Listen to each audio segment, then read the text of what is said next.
Friends, welcome to our channel computer with doctor Renu.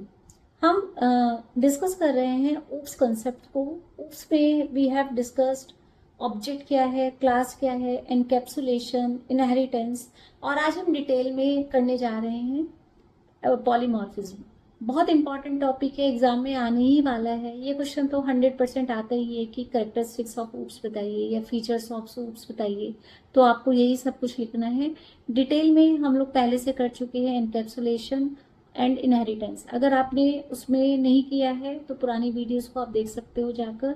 अब आज हम स्टार्ट करेंगे आपका पॉलीमॉर्फिज्म। तो चलिए फिर स्टार्ट करते हैं। Hello polymorphism. पॉलीमॉर्फिज्म, पॉली का मीनिंग क्या होता है बेटा? पॉली मीन्स होता है बहुत सारे।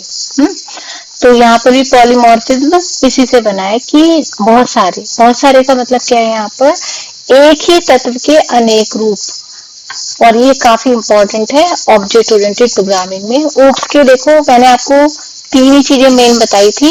एक बताया था एनकैप्सुलेशन, एक बताया था हमने आपको इनहेरिटेंस, और नेक्स्ट था आपका इनहेरिटेंस, और नेक्स्ट है आपका पॉलीमॉर्फिज्म।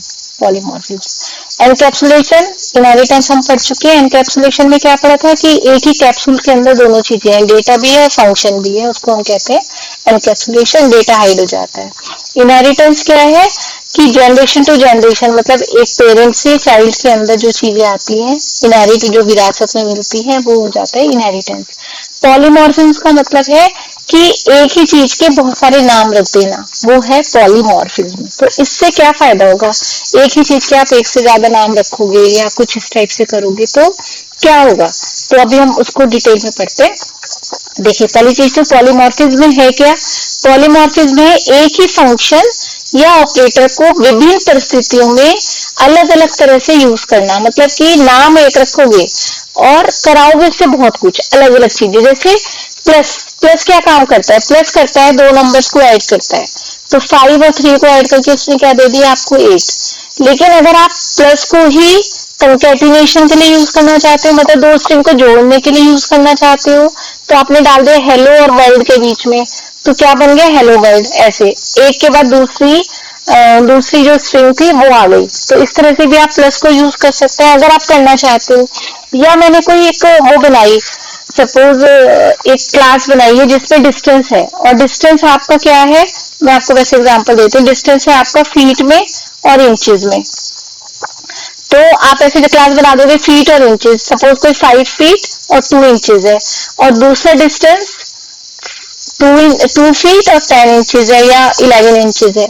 तो अब आप ऐसे करना चाहते हो कि ये मेरा डिस्टेंस 1 है, ये मेरा डिस्टेंस 2 है, तो मैं d1 प्लस d2 लिखूं और ये अपने आप ही ऐड कर दे। क्या कर देगा? नहीं कर देगा। आपको या तो फिर ऐसा करना पड़ेगा कि d1 के इंचेस को d2 के इंचेस के साथ ऐड करो, d1 के फीट को d2 के फीट के साथ ऐड करो, और उसके बाद आपको कुछ कैलकुलेशन करनी पड़ेगी। लेकिन अगर आप ऐसा काम करना चाहते हो कि d1 प्लस d2 लिखने से भी, जैसे आपने यहाँ पे लिखा 5 प्लस 3, ऐसे d1 प्लस d2 लिखो और ये अपने आप ही 11 प्लस 2 क्या होगा?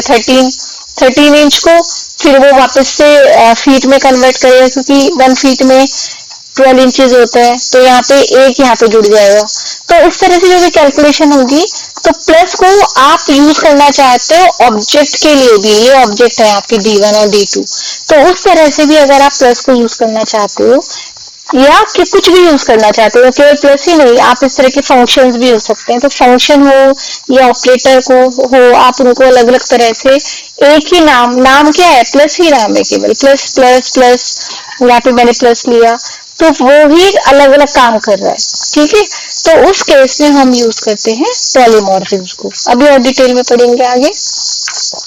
तो पॉलीमॉर्फिज्म के प्रकार कौन कौन से हैं? एक है मेथड ओवरलोडिंग और मेथड ओवरराइडिंग। नाम में कंफ्यूज मत करना। ओवरलोड करना मतलब किसी चीज के ऊपर और ज्यादा काम डाल देना। ओवरराइडिंग यूज होगी हमेशा, ओवरराइडिंग के लिए हमेशा इनहेरिटेंस होगा, बिना इनहेरिटेंस के ओवरराइडिंग नहीं हो सकती, ये ध्यान रखना। तो इनहेरिटेंस के केस में यूज होती है ओवरराइडिंग, और विदाउट इनहेरिटेंस का मतलब है ओवरलोडिंग हम कह रहे हैं।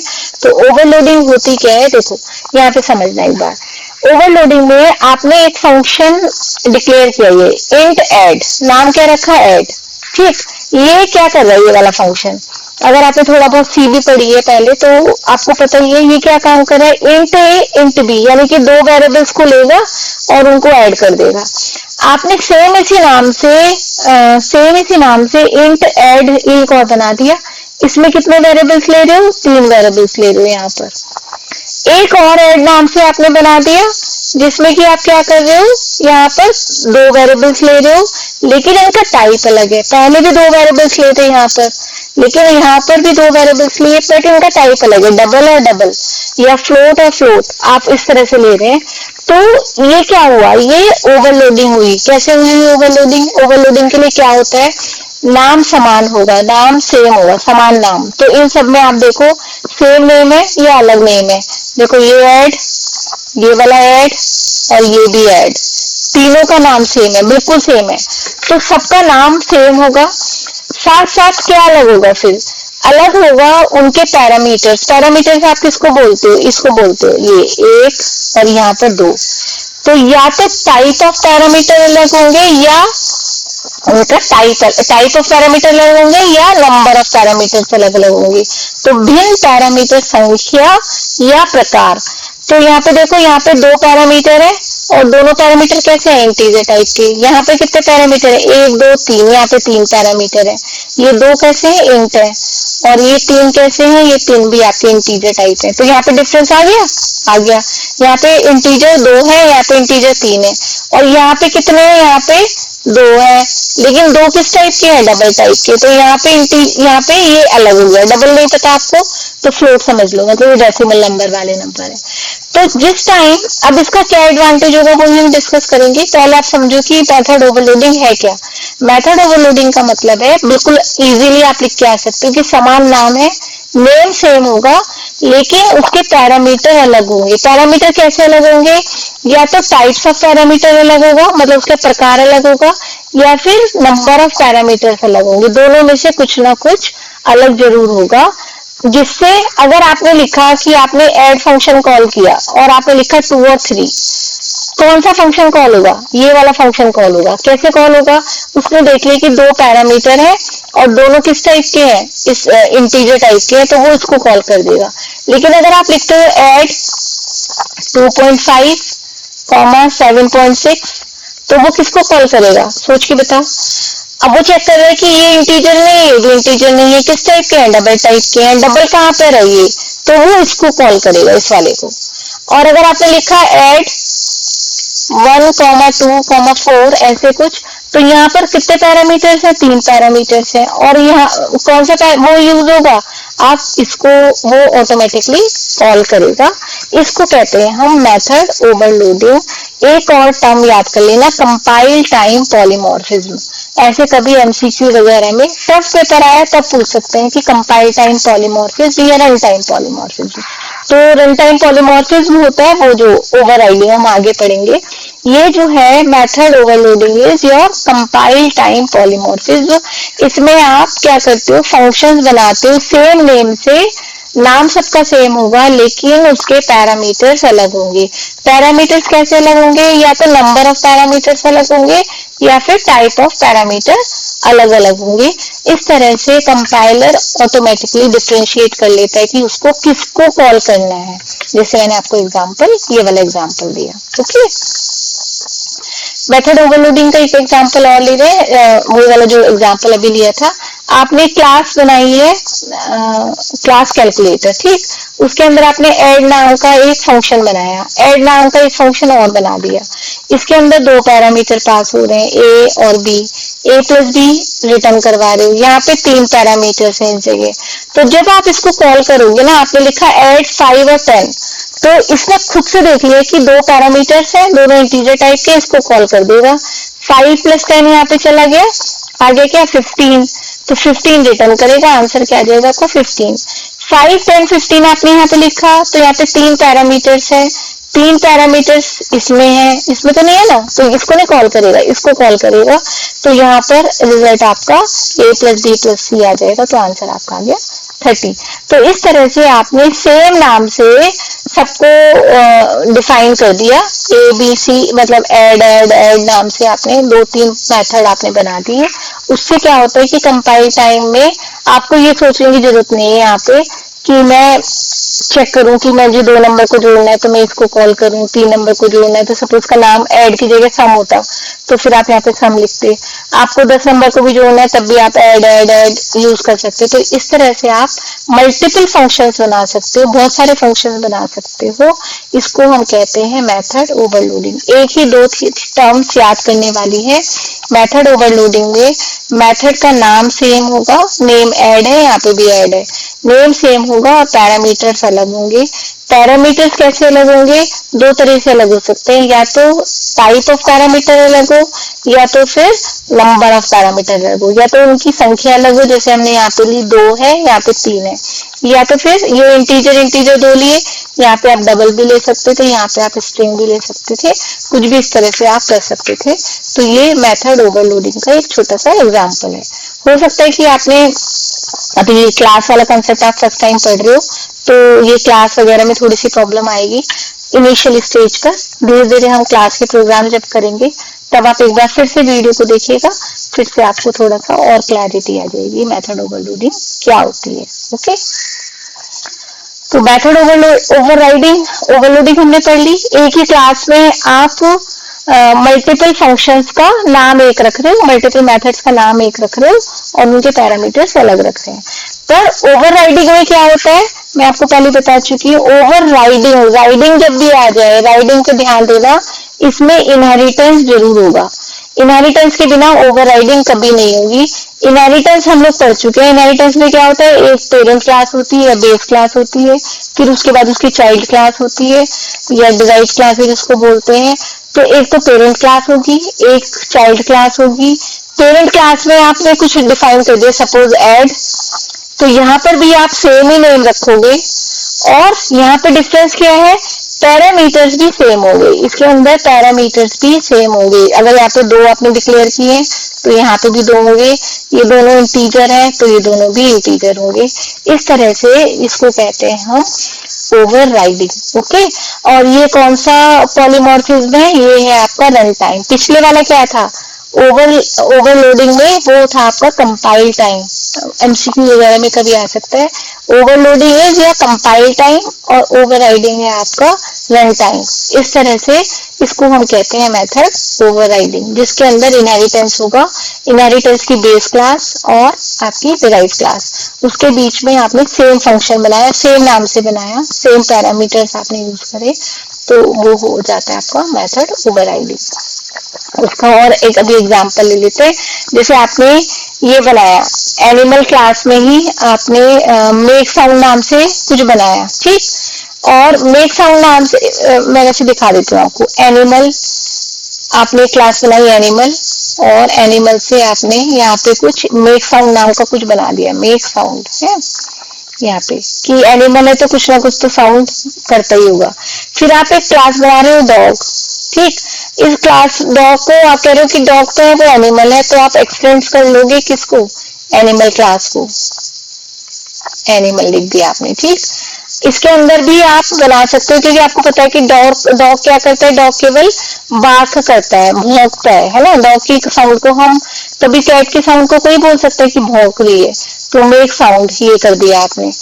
इस मेक साउंड में देखो, यहाँ पे भी मेक साउंड था, यहाँ पे भी मेक साउंड था, बिल्कुल नाम की स्पेलिंग भी सेम है, यहाँ पे भी कोई पैरामीटर नहीं है, यहाँ पे भी कोई पैरामीटर नहीं है। ऐसे ही आप कैट का बना सकते हो, कैट में भी मेक साउंड बना सकते हो। तो मेक साउंड में आपने जैसे लिख दिया कि कुत्ता भौंक रहा है, या फिर कैट के उसमें लिख दिया आपने कि बिल्ली म्याऊ कर रही है। बिल्ली की साउंड क्या होती है, म्याऊ म्याऊ, इस टाइप की साउंड होती है। तो ये वाला पॉलीमॉर्फिज्म, एक तो पहली चीज रन टाइम पॉलीमॉर्फिज्म है। रन टाइम का मतलब क्या है कि जब आप जो भी ऑब्जेक्ट होगा ये ऑटोमेटिकली उस ऑब्जेक्ट से उसको कॉल कर लेगा। फॉर एग्जांपल आपने क्या कहा कि जब हम बनाते हैं ना, तो एनिमल, आपने एक एनिमल 1 बनाया जो कि डॉग है, एक एनिमल 2 बनाया जो कि कैट है। अब एनिमल 1 से आप मेक साउंड करो तो वो कहाँ जाएगा, डॉग वाली क्लास में। डॉग में आपने यहाँ पे लिख रखा है कि कुत्ता भौंकता है, बार्किंग लिख रखी है, तो बार्किंग ही वहां पे डिस्प्ले हो जाएगी, प्रिंट हो जाएगी। ऐसे एनिमल टू का किसका ऑब्जेक्ट है, कैट क्लास का। तो कैट क्लास में अगर आपने लिखा है कि म्याऊ म्याऊ, तो वो म्याऊ म्याऊ वाली चीज वहां पे आ जाएगी, इसमें वो जाएंगे ही नहीं। तो ये होता है आपका पॉलीमॉर्फिज्म, रन टाइम पॉलीमॉर्फिज्म कह सकते हैं उसको, या फिर आप इसको ओवरराइडिंग कह सकते हैं, जिसमें कि इनहेरिटेंस का कंसेप्ट जरूर यूज होगा। ये इनहेरिटेंस है, एक आपकी पेरेंट क्लास है एनिमल, एनिमल से आपने डिराइव क्लास बनाई, चाइल्ड क्लास बनाई, और सेम फंक्शन को आपने यहाँ पर ओवरराइड किया, इसको बोलते हैं ओवरराइड करना। नाम भी सेम, पैरामीटर भी सेम, तो ये हो जाएगा आपका मेथड ओवरराइडिंग। और डिटेल में भी ये आगे आएगा, फिर करेंगे और डिटेल में एक बार, थर्ड फोर्थ चैप्टर में आपकी फिर से है। ओके, तो यहाँ पर आपका पॉलीमॉर्फिज्म खत्म हो जाता है। पॉलीमॉर्फिज्म दो तरह का था, मेथड ओवरलोडिंग और मेथड ओवरराइडिंग। मेथड ओवरलोडिंग में नेम सेम होगा, पैरामीटर अलग होंगे। मेथड ओवरराइडिंग में नेम भी सेम, पैरामीटर भी सेम, लेकिन क्लास के बीच में क्या रिलेशन होगा, पेरेंट और डिराइव्ड क्लास होगी, यानी कि इनहेरिटेंस होगा, उसको कहते हैं मेथड ओवरराइडिंग। फिर एक छोटा सा टॉपिक और है, लास्ट है आज की क्लास का, स्ट्रक्चर्ड एंड ऑब्जेक्ट ओरिएंटेड में क्या डिफरेंस है। हमने ये नया ही ऐड किया ना, ऊप्स पढ़ना, तो इसमें और जो हम पहले से पढ़ते हैं, सी है या कोई और लैंग्वेज जो भी आपने पढ़ रखी होगी, जनरली वो स्ट्रक्चर लैंग्वेज ही होंगी। तो स्ट्रक्चर लैंग्वेज में हम मेन फोकस होता है हमारा फंक्शन के ऊपर कि क्या फंक्शन है। हमेशा टॉप डाउन अप्रोच यूज होती है कि आप पूरे को एक साथ देखते हो, पूरी प्रॉब्लम को, और ऊपर से नीचे उसको सॉल्व करना स्टार्ट कर देते हो। ठीक, स्ट्रक्चर प्रोग्रामिंग में ऐसे वर्क करता है।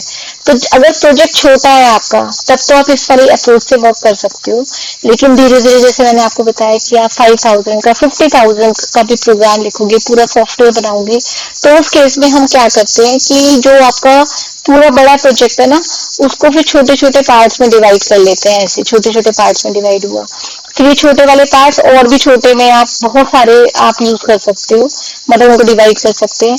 फिर हम इनको सॉल्व करेंगे, इसको आप अलग से सॉल्व करोगे, इसको सॉल्व करोगे, और मल्टीपल लोग काम करते हैं कॉर्पोरेट में, तो कोई इस पे काम कर रहा होगा, कोई इस पे काम कर रहा होगा, कोई इस पे काम कर रहा होगा, उसको इंटीग्रेट करके उसको मिला जुला के फिर यहाँ पे पहुंच जाएंगे। फिर यहाँ पे ऐसे ही सारे सॉल्व हो चुके होंगे, बहुत सारी टीम काम कर रही होगी, तब जाके एक बड़ा सॉफ्टवेयर आपका एग्जीक्यूट होता है, बड़ा सॉफ्टवेयर आपका इम्प्लीमेंट होता है। तो ऑब्जेक्ट ओरिएंटेड में एक तो bottom up technology, bottom up दृष्टिकोण क्यों कह रहे हैं कि नीचे से ऊपर चल दो, पहले नीचे वाले सॉल्व होंगे तब ऊपर वाला सॉल्व होगा। यहाँ पे ऊपर से ही नीचे की तरफ चलते हैं स्ट्रक्चर प्रोग्रामिंग में, और ये बड़े प्रोजेक्ट के लिए काफी इंपॉर्टेंट है। ऑब्जेक्ट ओरिएंटेड है तो ऑब्जेक्ट फोकस तो ऑब्जेक्ट के ऊपर ही है कि ऑब्जेक्ट क्या है, कौन सा ऑब्जेक्ट बनाना है, क्या करना है।